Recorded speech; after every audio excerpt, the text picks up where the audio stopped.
हूँ कि इंटीग्रल्स में आप क्वेश्चंस को सब्स्टिट्यूशन से कब करेंगे। सब्स्टिट्यूशन का मतलब है कि कुछ सपोज कर लेना या पुट कर देना, एक फंक्शन एक या एक वेरिएबल की जगह दूसरा एक वेरिएबल मान लेना। देखिए बिल्कुल क्लियर हो जाएगा जब आप इस टाइप के क्वेश्चन को या करेंगे, इस कैटेगरी के क्वेश्चंस को आप कैसे पहचानेंगे। देखिए अगर आपके पास फंक्शन है f(x) और उसका डेरिवेटिव है f'(x), ऐसा क्वेश्चन आ रहा है आपके पास, तो ऐसे क्वेश्चन में आपको f(x) को सब्स्टिट्यूट करना पड़ेगा एक और वेरिएबल t के लिए। f(x) को आप पुट करेंगे t, पुट करेंगे ऐसे केस में f(x) को t।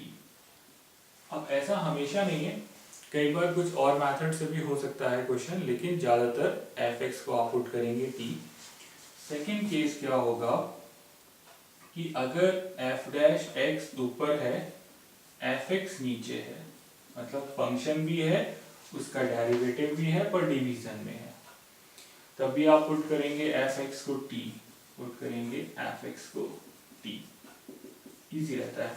और उसके अलावा अगर f'(x) नीचे है और f(x) ऊपर है, तब भी हम पुट करेंगे f(x) को t। जैसे थर्ड केस ले लेते हैं, ये मान लो फर्स्ट है, सेकंड, थर्ड है कि अगर ये लिखा है f(x) और f'(x) dx, तभी हम क्या करेंगे, ऐसे केस में भी f(x) को मान लेंगे t, सब्स्टिट्यूशन होगा। अब देखिए यहाँ पर कैसे एक एग्जाम्पल के थ्रू इसको करके देखते हैं। जैसे हमारे पास ये लिखा हुआ है, एक इंटीग्रल है क्वेश्चन में कि इंटीग्रेट हमको करना है sin x dot cos x को। अब देखिए एक फंक्शन है f(x) और दूसरा है उसका डेरिवेटिव। f(x) क्या है, sin x, और डेरिवेटिव क्या है, cos x। तो हमने क्या किया, प्रोसेस शुरू किया, f(x) को मान लिया t, f(x) which is क्या है, f(x) sin x, sin x को मान लिया t। और हमको ये तो पता ही था कि जब f(x) और f'(x) है यहाँ पर, तो हम इस फंक्शन को डायरेक्ट इंटीग्रेट नहीं कर सकते, इसका कोई फॉर्मूला हमारे पास नहीं है और होगा भी नहीं, तभी हम सब्स्टिट्यूशन करेंगे। तो जब हमने sin x को मान लिया t, तो इसका डेरिवेटिव cos x हुआ। अच्छा देखिए with respect to x differentiate कर रहे हैं इसको, तो cos x होगा is equals to dt by dx।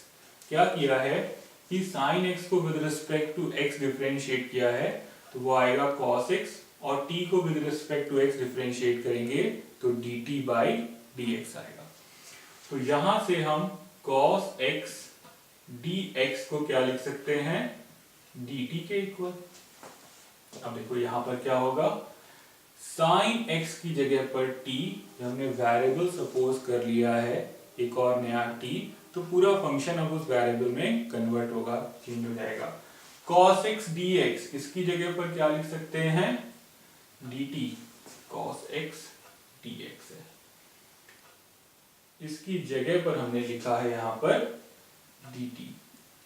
अब अगर t फंक्शन को with respect to dt integrate करेंगे तो आएगा t square upon 2 plus c, पर t की वैल्यू क्या होगी, t तो sin x है, तो हम यहाँ पर अब लिखेंगे sin square x upon 2 plus c, integrating constant है c। एक फॉर्मूले टाइप का फॉर्मूला ड्राइव कर लेते हैं। जैसे हमारे पास लिखा है integral of tan x dx, इसको ड्राइव करते हैं। तो tan x एक फंक्शन है, इसे हम दो फंक्शंस में स्प्लिट कर लें, जहां पर एक f(x) और एक f'(x) हो। तो हमने लिखा इसे sin x upon cos x dx। अब हमको ये मालूम है कि cos x का डेरिवेटिव होगा sin x, तो ये फॉर्म जो है वो कुछ ऐसा है, f'(x) fx, यही तो फॉर्म है, ठीक है। माइनस साइन आएगा और माइनस साइन तो बैलेंस होगा बाद में, उससे हमें इंटीग्रल में फर्क नहीं पड़ेगा।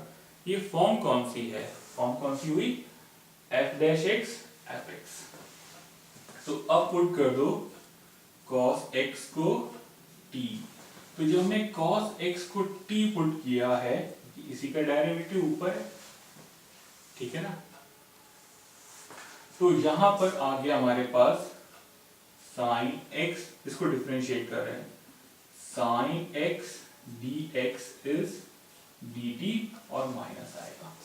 ये कैसे आ गया, देखो cos x को हमने डिफरेंशिएट किया है विद रिस्पेक्ट टू x, तो हमें क्या मिलेगा, माइनस साइन x और t का dt बाई dx। जो प्रोसेस हमने अभी इससे पहले वाले क्वेश्चन में किया था कि भाई dx इधर चला जाता है तो dt की वैल्यू एक रिलेशन मिल जाता है फंक्शन में और dx के साथ, तो वही हमने यहाँ पर लिख दिया डायरेक्ट। तो यहाँ पर आ गया dt और माइनस का, क्योंकि sin x dx is minus dt, और नीचे क्या हो गया 1/t। तो 1/t का इंटीग्रल क्या होगा, माइनस तो बाहर है log t प्लस c, और वैल्यू क्या है माइनस log t क्या है cos x प्लस c। तो हमने फॉर्मूला tan x का ड्राइव कर लिया कि हाँ भाई ये तो होता है minus log cos x plus c। अगर हम इस माइनस को यहाँ ले जाएं तो ये cos की पावर -1 होगा, और फिर उसे हम 1/cos x लिखेंगे जो sec x हो जाएगा। और देखिए क्वेश्चन में हमें ये समझ में आ रहा है कि कहाँ पर हम सब्स्टिट्यूट कर रहे हैं। अब देखिए है क्या इसमें, देखिए बेसिक क्या है कि f ऑफ x और f डैश x है, इसके क्वेश्चन भी देखो अपने आप बन जाएंगे। जैसे कोई भी एक क्वेश्चन ले लो, एक फंक्शन ले लो, उसका डेरिवेटिव ले लो, बाकी क्वेश्चन तो हो ही जाएगा। जैसे हमने ले लिया नीचे 1 प्लस एक्स स्क्वायर, ये फंक्शन हो गया हमारा, इसका डेरिवेटिव क्या होगा 1 का 0 और एक्स स्क्वायर का 2x, उसे ऊपर लिख दिया, ये क्वेश्चन हो गया। अब इस क्वेश्चन को हमें मालूम है कि f ऑफ x और f डैश x फॉर्म का है, तो fx को पुट करना पड़ेगा, क्या पुट करना पड़ेगा t। तुमने 1 प्लस एक्स स्क्वायर को मान लिया t। अब 1 प्लस एक्स स्क्वायर को t क्यों माना है, क्योंकि मालूम है कि ये fx है और उसका डेरिवेटिव ऊपर है। फॉर्म देखिए कि क्वेश्चन को आप कैसे किस फॉर्म से करेंगे। तो यहाँ पर क्या आ गया, ये तो हो गया 0, एक्स स्क्वायर का डेरिवेटिव 2x और t का dt बाई dx। अब क्या लिखेंगे 2x dx इज dt। तो अब एक्सप्रेशन हमारे पास देखो क्या हो गया, नीचे वाला तो 1/t हो गया और 2x dx किसके इक्वल हो गया dt के। अब इसको क्या लिखेंगे, इसको लिखेंगे log t plus c। log का फंक्शन पॉजिटिव के लिए डिफाइंड है इसलिए मॉड लगा दिया। तो अब ये कितना आ गया, log t की वैल्यू क्या है 1 plus x square plus c। ये हो गया क्वेश्चन हमारे इस मेथड से करने के लिए। अब देखिए यहाँ पर दो क्वेश्चंस हैं, इनको हम सब्स्टिट्यूशन मेथड से कर सकते हैं और करेंगे भी, क्योंकि यहाँ पर देखिए ये क्लियर एग्जैक्टली क्लियर नहीं है कि f डैश x क्या है और fx क्या है, लेकिन हमें ये पता है कि tan इनवर्स x का डेरिवेटिव यहाँ पर आ गया है। मतलब कुछ ऐसा है कि एक fx है तो f डैश x वहां पर हो रहा है। तो ये क्वेश्चन सब्स्टिट्यूशन मेथड का हो गया। तो हमने यहाँ पर लिखा, क्वेश्चन है sin tan inverse x upon 1 plus x square dx। तो हमने यहाँ पर tan इनवर्स x को t सपोज कर लिया, tan इनवर्स x हो गया t। तो हमारे पास इसका एक्सप्रेशन में चेंजेस क्या हो गए, ये हो गया sin t। अब यहाँ पर जो फंक्शन आया है उसमें क्या चेंजेस होंगे, tan इनवर्स x का डेरिवेटिव क्या होगा d by dx of tan inverse x, और ये होगा dt बाई dx के इक्वल, ठीक है, tan इनवर्स x का डेरिवेटिव क्या होगा 1/1 plus x square, 1/1 plus x square is equals to dt और dx इधर आ जाएगा। तो अब यहाँ पर dx upon 1 plus x square, dx upon 1 plus x square dt के इक्वल हो गया। तो अब यहाँ पर फंक्शन का इंटीग्रल क्या होगा cos t माइनस का प्लस c, और t की वैल्यू क्या होगी cos t tan inverse x plus c। तो हमने ये देखा कि क्वेश्चन में कई बार तो बिल्कुल डायरेक्ट क्लियर होगा कि f ऑफ x और f डैश x है, लेकिन अगर फंक्शन में कहीं fx और f डैश x की पॉसिबिलिटी भी है तब भी हम वहां पर सब्स्टिट्यूशन मेथड अप्लाई करेंगे। अब देखिए इसके बाद जो नेक्स्ट क्वेश्चन है, नेक्स्ट क्वेश्चन में क्या है, यहां पर जो दिया हुआ है उसमें f ऑफ x और f डैश x डायरेक्ट नहीं दिख रहा, ऐसा बिल्कुल नहीं पता चल रहा कि क्या f(x) है और क्या f डैश x है, log x है, उसका डेरिवेटिव 1/x होता है। तो यहाँ पर इसमें अरेंजमेंट थोड़ा सा करते हैं, जैसे इसी को लिखेंगे dx x 1 plus log x। अब क्लियर हो गया कि 1 प्लस log x को अगर t पुट करें सब्स्टिट्यूशन में, अच्छा log x को क्यों नहीं पुट कर देते t, देखिए कांस्टेंट के साथ आप जब सब्स्टिट्यूशन करेंगे, देखिए दोनों मेथड से पहले तो ये देखते हैं फर्स्ट कि हमने ऐसा क्यों किया। 1 प्लस log x था यहाँ पर, ये क्लियर हो गया कि ये अगर fx है तो ये f डैश x है और दोनों ही नीचे हैं, मतलब x फंक्शन में डिनोमिनेटर में है, तो यहाँ पर सब्स्टिट्यूशन मेथड अप्लाई होगा क्योंकि एक फंक्शन है और उसका डेरिवेटिव है। तो हमने यहाँ पर 1 प्लस log x को मान लिया t, तो अब देखो 1 का डेरिवेटिव तो 0, log x का क्या होगा 1/x और dt की जगह पर dt/dx, t की जगह पर dt/dx आ गया।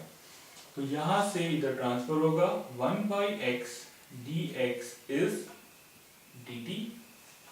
तो जो हमारा पूरा एक्सप्रेशन है ये क्या हो गया, ऊपर dt आ गया, ये मिला करके dt हो गया और ये नीचे आ गया t। तो 1/t का इंटीग्रल कितना होगा log t प्लस c। तो हम लिखेंगे अब log t की जगह पर 1 plus log x plus c।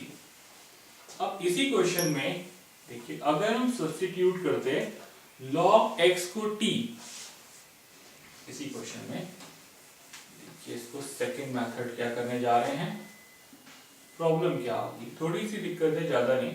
अगर ये क्वेश्चन था हमारे पास 1 प्लस log x और इसमें हमने क्या किया कि log x को मान लिया t, log x को मान लिया t, क्योंकि उसका डेरिवेटिव 1/x तो हमें दिख ही रहा था। तो एक्सप्रेशन में क्या चेंजेस हो गए, यहाँ पर 1/x dx इज dt, तो ये चीज तो dt हो गई, लेकिन नीचे क्या मिला 1 प्लस t। तो इससे ये पता चल रहा है कि फिर से आपको सब्स्टिट्यूशन करना पड़ेगा और सब्स्टिट्यूशन दो बार भी हो सकता है।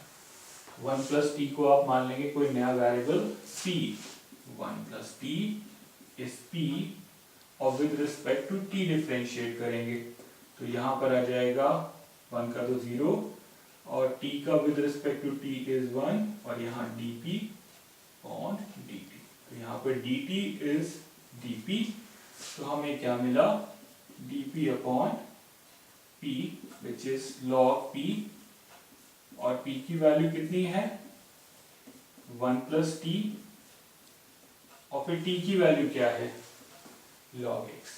तो आंसर तो हमारा वही होगा, सब्स्टिट्यूशन दो बार हुआ। तो जब भी फंक्शन आए और उसके साथ कोई कांस्टेंट एडिशन या सब्सट्रैक्शन में हो तो हमेशा पूरे फंक्शन को t मानने से कैलकुलेशन शॉर्ट हो जाती है, तो हम ऐसा करेंगे।